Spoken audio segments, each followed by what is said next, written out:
As the biggest automaker in the world, with a massive investment in EVs, Toyota warned that EVs are a scam.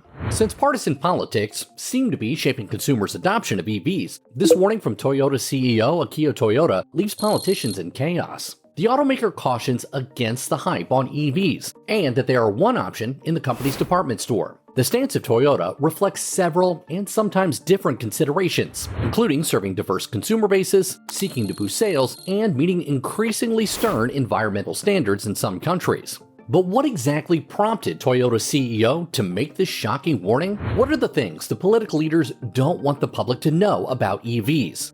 Are EVs really a scam? What is surprising is that Akio Toyoda knew all along that EVs are not the future politicians make us believe. He said that slowing sales vindicate his resistance to EVs. Akio Toyoda further argued that carbon is not a particular powertrain, but the real enemy is the quest to achieve carbon neutrality. The CEO pointed out that people are finally seeing the reality of this technology and the drawbacks like charging issues, range anxiety, high initial cost, and engine issues. More on that in a second. But first, let's fast backward a bit. Before making a public warning, some Toyota executives have met with the Biden administration to resist the drive to transition to an all-electric future.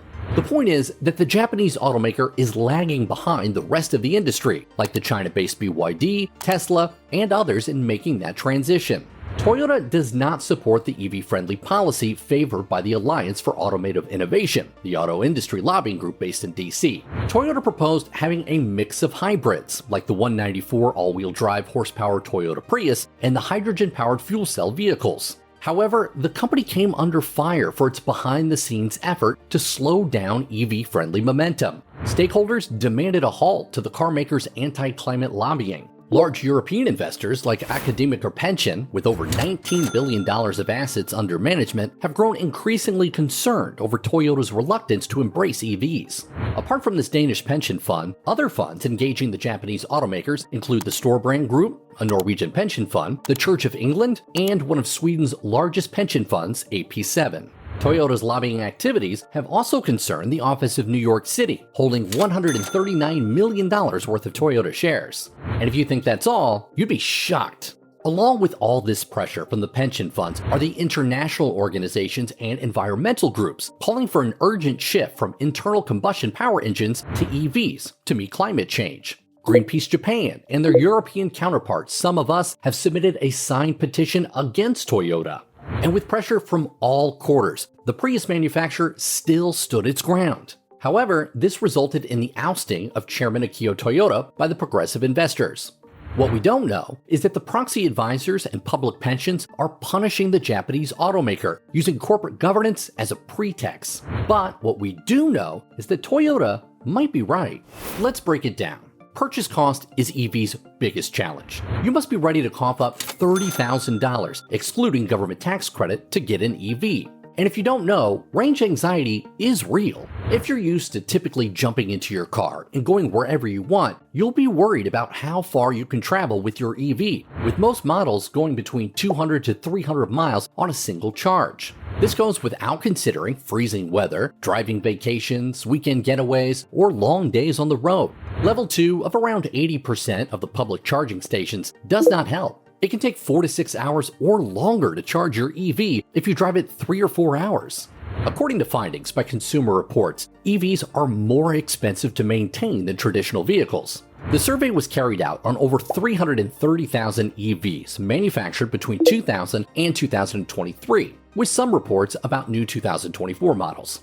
Frequent troubles EV owners experience are battery and charging systems. Other reported challenges are flaws in how EVs' interior parts and body panels fit together.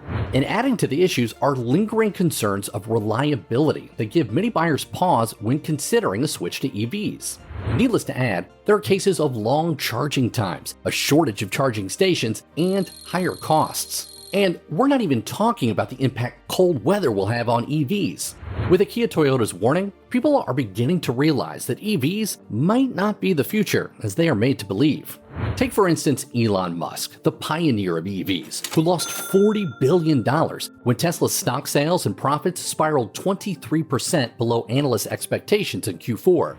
The biggest issue with Tesla and other EVs is that low temperatures can stop them dead in icy tracks. Many drivers find their EV batteries dead in sub-zero temperatures. But wait a minute, despite Toyota's claim to allow people to choose their choice instead of forcing EVs down their throats, the Japanese carmaker continues to add more to its EV portfolio. At a time when European carmakers like Renault, Stellantis, and Volkswagen are retooling their plans to transition into EVs, Toyota claims not to be taking the back seat. So let's count the numbers. Toyota planned to manufacture 600,000 non-rechargeable hybrid units by 2025. The previous prediction by the carmaker is to produce around one-third of the current global volume by 2030, or 1.5 million EVs annually by 2026. Toyota sold over 25,000 EVs worldwide in 2022, including the manufacturer's Lexus brand.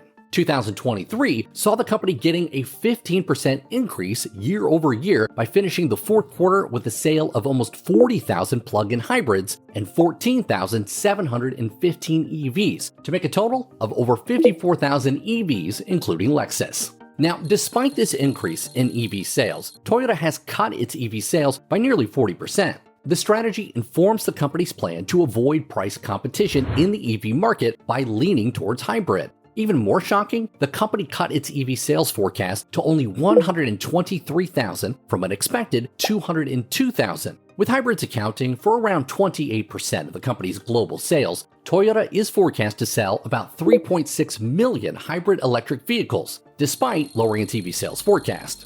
Currently, the Japanese automaker boasts a handful of EVs in its portfolio. The 2024 Toyota bZ4X is one of them, with an EPA estimated range of up to 252 miles. The dual voltage charging cable of 120 volts and 240 volts allows users to charge at home or wherever they roam. You can enjoy the full specs of the 2024 Toyota bZ4X with XLE and Limited. Also in its portfolio is the 2024 Lexus RZ, with an all-new option like the RZ300e with four-wheel drive and a higher EPA estimated range of up to 266 miles. Apart from leading on hybrids to help Toyota lay a solid financial foundation for the EVs in the pipeline, the carmaker is carefully timing its investment decisions. This includes the company's comprehensive assessment of investments in batteries and BEVs, while considering changes in actual customer demand, the evolution of technology, and each country's energy situation and infrastructure. Now, here's the thing. Toyota is not the only one cutting the production of EVs. GM and Ford also took the cue to temper their EV sales and production expectations from the Japanese automaker. The Blue Oval carmaker cut the manufacturing target for the Mustang Mach-E and delayed production at one of its future battery factories. And as for General Motors, the automaker abandoned its 400,000 production target of EVs. With Toyota taking the crown as the king of hybrid cars, it is claimed that battery electric vehicles are the only solution to achieving carbon neutrality while driving more sustainable vehicles on our roads. Relying solely on EVs is as unfair as missing the bigger picture. While politicians push for the adoption of EVs because they are a cleaner form of transportation, they forget the environmental impact of mining. Cobalt and lithium are critical elements for the manufacturing of EV batteries. More mines will need to be dug globally to meet both elements' increasing demands. Recently, researchers have claimed that cobalt and lithium are emerging environmental contaminants, with contamination found in both organisms and plants. While Toyota's stance on EVs has pitted it in opposition against many of its rivals, the automaker stands its ground.